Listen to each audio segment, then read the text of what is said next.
ये वीडियो जो है बेस होने वाली है एस्टिमेटर के ऊपर, जो कि स्टैटिस्टिक्स का ही एक पार्ट है, जिसमें टू टाइप्स होते हैं, पॉइंट एस्टिमेटर और इंटरवल एस्टिमेटर। ये दोनों आज हम पूरे कंप्लीटली देखेंगे। वीडियो को एंड तक देखते रहो। ऐसा भी अगर मैं बोलूं कि ये स्टैटिस्टिक्स का सबसे सिंपल और सबसे मेन कॉन्सेप्ट है और इंपॉर्टेंट कॉन्सेप्ट है, तो ये बात गलत नहीं होगी। आपके सामने आपको पीडीएफ दिख रही होंगी, 2 पेजेस की पीडीएफ है, क्योंकि ये सिंपल टॉपिक है, छोटा टॉपिक है, लेकिन सबसे इंपॉर्टेंट टॉपिक है स्टैटिस्टिक्स के अंदर। शुरू करते हैं एस्टिमेटर से। Estimates specify observe numerical value use to estimate an unknown population parameter. इसका डेफिनेशन अगर आपको समझा नहीं है इंग्लिश में, तो मैं आपको इसको हिंदी में बताता हूं। Specified observe numerical value. Estimator क्या होता है? एक न्यूमेरिकल वैल्यू होती है जो कि एस्टिमेट करने के लिए हमको काम में आती है, अननोन पॉपुलेशन पैरामीटर। अब ये आपको यहाँ पे भी अभी अच्छे से नहीं समझेगा। हम इसका जो पहला टाइप है पॉइंट एस्टिमेट, इसे एक्सप्लोर करते हैं, और उसके बाद जो इंटरवल एस्टिमेटर है, ये गलत है, ये इंटरवल एस्टिमेटर है, इसे हम देखते हैं। फिर जैसे जैसे हम देखेंगे आपको क्लैरिटी मिलेंगी। शुरू करते हैं पॉइंट एस्टिमेट से। Single numerical value used to estimate an unknown population parameter. Point estimator क्या होता है? एक सिंगल वैल्यू होती है जो कि इंटीजर होती है या फ्लोट होती है, लेकिन न्यूमेरिकल होती है, जो कि सीधा एस्टिमेट करती है हमारे पॉपुलेशन के पैरामीटर को, जो कि हमें पता नहीं है। उदाहरण के तौर पे समझो, यहाँ पे उदाहरण दूंगा जब आपको आपके माइंड में क्लैरिटी मिलेगी। अब ऐसा समझ के चलो, एक क्लास है या फिर एक कॉलेज है। Suppose you want to know the average height of all student in the college.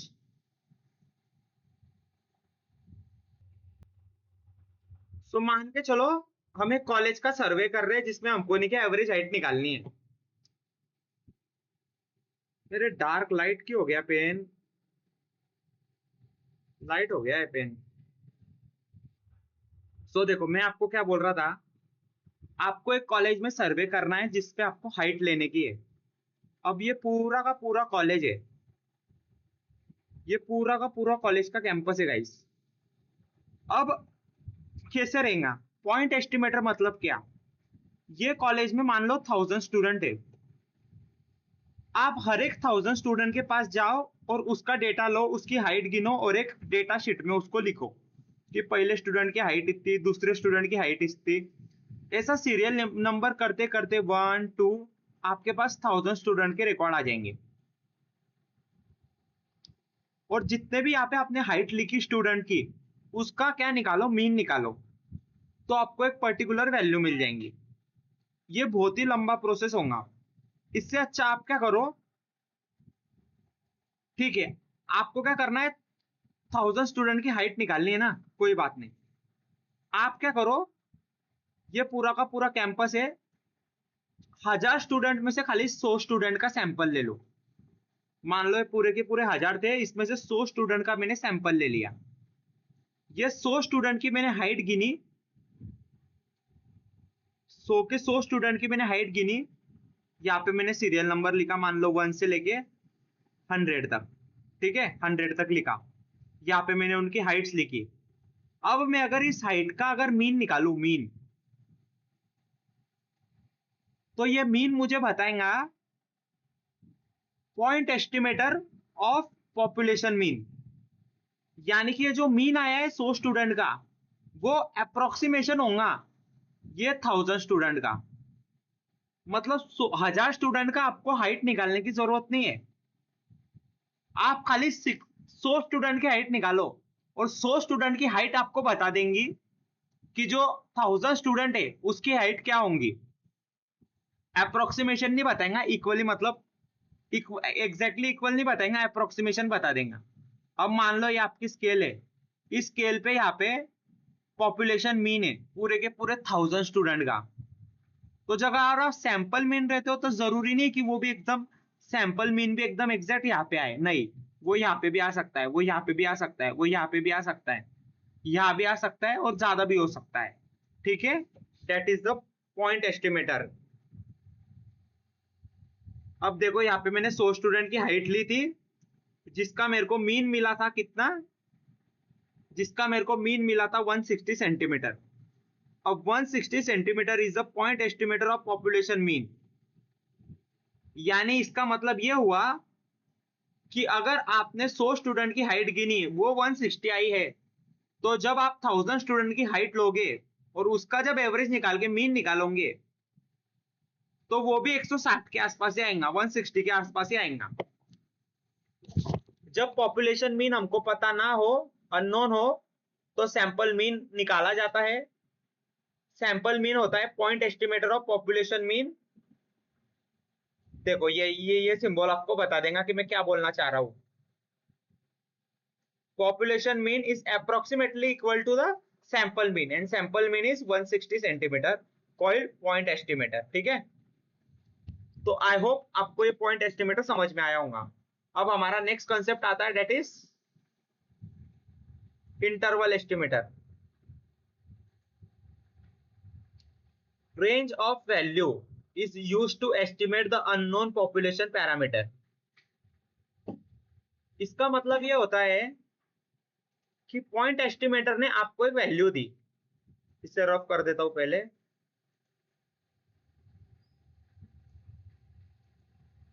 Point estimator ने आपको एक सिंगल वैल्यू दी, जैसे देखो ये पूरी की पूरी लाइन है।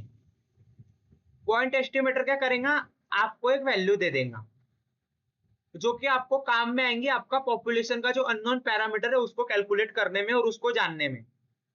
मतलब पॉपुलेशन जो मीन है वो अप्रोक्सीमेटली यहाँ आ सकता है, यहाँ आ सकता है, यहाँ आ सकता है। ये तो मैंने आपको अभी रिसेंटली बताया। लेकिन इंटरवल एस्टिमेटर क्या होता है, ये हमको एक रेंज दे देती है, रेंज।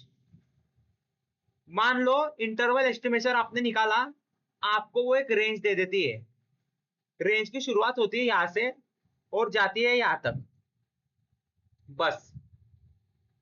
ये रेंज देने का काम होता है हमारा इंटरवल एस्टिमेटर का, और इस रेंज को बोलते हैं हम कॉन्फिडेंस इंटरवल।